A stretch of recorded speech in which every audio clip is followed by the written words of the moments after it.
Bonjour à tous, bonjour Aurore Berger. Bonjour. La France a mis fin cette nuit à ses opérations d'évacuation depuis Kaboul et l'Afghanistan. C'est Florence Parly et Jean-Yves Le Drian qui l'ont annoncé. Près de 3000 personnes évacuées, 2600 Afghans, mais des centaines qui ont aidé la France et qui sont encore sur place. On leur dit quoi à ces personnes-là ? Déjà qu'on a des opérations d'évacuation qui ont été anticipées, la France n'a pas commencé à évacuer ces derniers jours. Elle l'a fait à partir du moment et jusqu'au dernier moment où il n'y avait pas de risque non plus à faire courir pour nos militaires, pour nos diplomates sur place. Et c'est ce qui avait été annoncé dès le début par Jean-Yves Le Drian. On ne peut pas faire courir le risque non plus aux Français qui sont sur place, et bien malheureusement d'être tués, comme on l'a vu dans un certain nombre d'attentats qui ont été perpétrés ces derniers jours Ceux qu'on n'a pas pu à aider l'aéroport. et qui sont restés sur place, on fait quoi C'est pour de eux ? continuer évidemment à travailler pour continuer à faire sortir celles et ceux qui doivent être protégés par la France. La France, elle a été exemplaire sur l'évacuation. Encore une fois, nous, on n'est pas partis juste avec nos diplomates. Certains pays l'ont fait. Nous, on est partis avec toutes celles et ceux qui ont aidé et qui ont accompagné la France et qui sont potentiellement des cibles sur place et dont les vies sont menacées, avec énormément aussi de militants, d'activistes des droits de l'homme, des droits des femmes. C'est sûr qu'il y a encore des personnes qui doivent pouvoir être secourues, être sauvées. Et vous le savez, la France continuera le faire. Mais il faut évidemment d'abord protéger la vie des Français qui étaient sur place. L'ONU s'attend à 1 demi-million de réfugiés afghans cette année. Combien la France doit-elle et peut-elle en accueillir ? La France, elle en a déjà accueilli en 2020 près de 9000. Elle a continué en 2021. La plupart de celles et ceux d'ailleurs qui demandaient le statut de réfugié et qui étaient issus d'Afghanistan étaient acceptés en France. En réalité, on ne peut pas statuer sur un chiffre aujourd'hui a priori. Il faut accueillir celles et ceux qui doivent l'être. Il faut accueillir dans une coopération aussi européenne. Un certain nombre de pays qui aujourd'hui disent qu'ils n'accepteront pas d'accueillir des réfugiés. Je crois qu'on ne peut pas accepter cela. C'est-à-dire qu'il doit y avoir une solidarité, une coopération européenne. De la même manière aussi que j'entends certains maires dans notre pays dire qu'ils refuseraient d'accueillir des réfugiés. C'est le cas par exemple du maire de Nice. Je crois que c'est irresponsable. Déjà Il faut leur imposer ? De fait, c'est évidemment l'État qui doit pouvoir organiser l'accueil de celles et ceux qui sont des réfugiés. Et je crois qu'il ne faut pas entretenir de confusion. Celles et ceux qui sont réfugiés sont ceux qui sont menacés dans leur pays, justement parce qu'ils ont combattu le régime islamiste. Ce ne sont en aucun cas des islamistes. Et il faut l'imposer, par exemple, aux maires qui ne le souhaiteraient pas, si c'est nécessaire ? Je crois que de toute façon, ce n'est pas les maires qui décident s'ils accueillent ou s'ils n'accueillent pas. En fait, ce n'est pas eux qui accueillent, c'est la France qui accueille. Et ensuite, il y a cette organisation qui doit se mettre en place. C'est l'État, évidemment, qui doit pouvoir l'assurer. Mais je crois qu'il faut éviter deux écueils.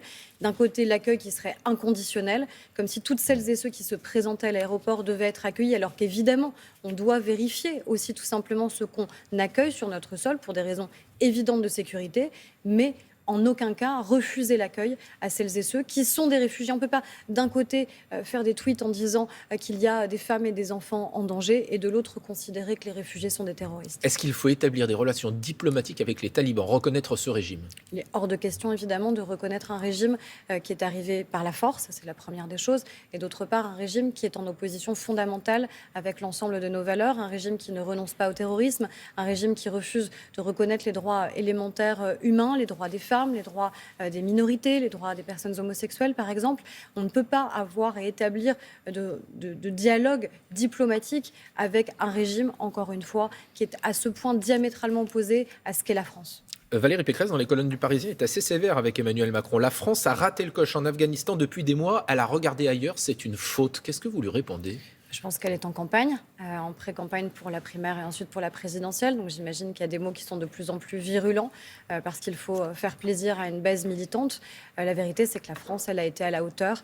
Malheureusement, bien plus d'ailleurs que d'autres pays. Moi, j'aurais préféré que la France soit moins seule dans l'évacuation de celles et ceux qui, encore une fois, ont aidé les régimes démocratiques, ont aidé les pays européens. Et ça fait des mois, encore une fois, que nous anticipons. La France, elle a même été critiquée. David Martinon, notre ambassadeur, il avait anticipé ces évacuations et il y a quelques semaines, quelques mois, certains critiquaient la France en disant mais comment osez-vous partir dès maintenant ? En fait, on ne partait pas, on évacuait celles et ceux qui étaient en danger s'ils restaient. En France, de nouvelles manifestations auront lieu aujourd'hui contre le pass sanitaire. C'est la 7e journée de mobilisation. 175 000 manifestants la semaine dernière. Est-ce que ça vous inquiète que cette mobilisation perdure ? Vous savez, il y a chaque jour plus de personnes qui se font vacciner que de personnes qui chaque semaine manifestent. Et je crois que c'est ça qui est important. Ça veut dire que c'est négligeable, ces gens qui manifestent ? Ça veut dire qu'il n'y a personne qui est négligeable. Par contre, ce qui est certain, c'est que par rapport, encore une fois, là, à ce qu'on entendait sur la dynamique vaccinale, la stratégie vaccinale de la France, on voit bien qu'aujourd'hui, on vaccine et on vaccine tous les jours. un pays qui était donné en exemple, Israël, qui a une stratégie vaccinale très dynamique, eh bien aujourd'hui, vous avez plus de personnes encore en France qui sont vaccinées en proportion de notre population. Donc ça veut dire que les Français, soit par choix, soit aussi parce qu'ils comprennent que de toute façon, il n'y a pas d'autre solution que la vaccination, eh bien, ont accepté de faire le choix de la Mais vaccination. on peut encore les convaincre, ces gens qui manifestent, c'est 170 000 personnes ou ça n'a plus aucun intérêt? Je ne sais pas si on arrivera à convaincre celles et ceux qui manifestent et qui parfois, et malheureusement trop souvent, manifestent en arborant l'étoile jaune et en faisant des parallèles qui sont inacceptables. Par contre, ce qu'il faut, c'est encore une fois protéger les Français. Et on ne peut pas opposer en permanence l'argument de la liberté. La liberté, c'est aussi protéger celles et ceux qui doivent l'être. Vous savez, ce qui se passe aux Antilles, c'est malheureusement caractéristique de ce qui se passe quand on n'est pas vacciné. Le tri dont on parle, c'est quoi? C'est que malheureusement, si vous avez plus de 70 ans, 75 ans, que vous faites un infarctus, vous ne serez pas forcément prioritaire en réanimation par rapport à quelqu'un de 30 ans qui doit l'être. Mais cette personne de 30 ans, si elle n'est pas vaccinée, elle est où la liberté par rapport à la personne plus âgée qui, elle, l'aura été, qui, elle, aura été finalement tout à fait responsable et raisonnable. Et c'est ça qu'on doit absolument avoir comme message. C'est aussi ce message de liberté, de fraternité. Et c'est ça que permet la vaccination. Alors la vaccination est de plus en plus importante, même si ça stagne un peu. Les 50 millions de primo-vaccinés ne seront peut-être pas atteint finalement à la fin du mois d'août. Une rentrée aussi ce week-end qui est une rentrée politique. On voit, il y a le Parti socialiste à Blois, une partie de la droite à La Baule, les différents candidats à droite qui se déclarent, d'autres qui se retirent. Où est passée La République en marche? Vous savez, la grande différence, c'est que nous, on a un candidat à l'élection présidentielle. Il s'appelle Emmanuel Macron. Je crois qu'il n'y a pas vraiment, il est candidat. Il n'y a pas vraiment d'ambiguïté sur le fait que celles et ceux qui sont des parlementaires, des élus, des militants de La République En Marche, du MoDem, d'Agir, souhaitent que le président de la République puisse se représenter et puisse être réélu. On n'a pas à faire une sélection préalable. Alors c'est bien, il y a une multiplicité de candidats, d'ambition, et c'est très sain dans une vie démocratique. On verra comment ça finira. Moi, j'ai vécu la dernière fois les primaires. Je ne suis pas sûre que ce soit le meilleur mode de sélection pour un candidat à la présidentielle. Quand vous voyez justement ce qui se passe à droite, votre ancienne famille politique dont vous venez, vous dites quoi? Encore une fois, que je pense que la primaire n'est pas le meilleur moyen de sélection et que la primaire, finalement, elle ne fait que créer parfois une escalade en interne du parti, une surenchère. On le voit sur les sujets qu'on évoquait, sur les enjeux migratoires, par exemple, où chaque candidat à la primaire, finalement, n'a plus que ces mots-là à la bouche. Et je crois que ce n'est pas forcément ce qu'il y a de plus sain dans une vie démocratique, qu'on soit en permanence dans une logique de surenchère. Est-ce qu'Emmanuel Macron va vraiment pouvoir s'appuyer sur La République En Marche pour sa campagne? On voit bien que ça n'a pas pris au niveau territorial, il y a eu du mal à s'implanter.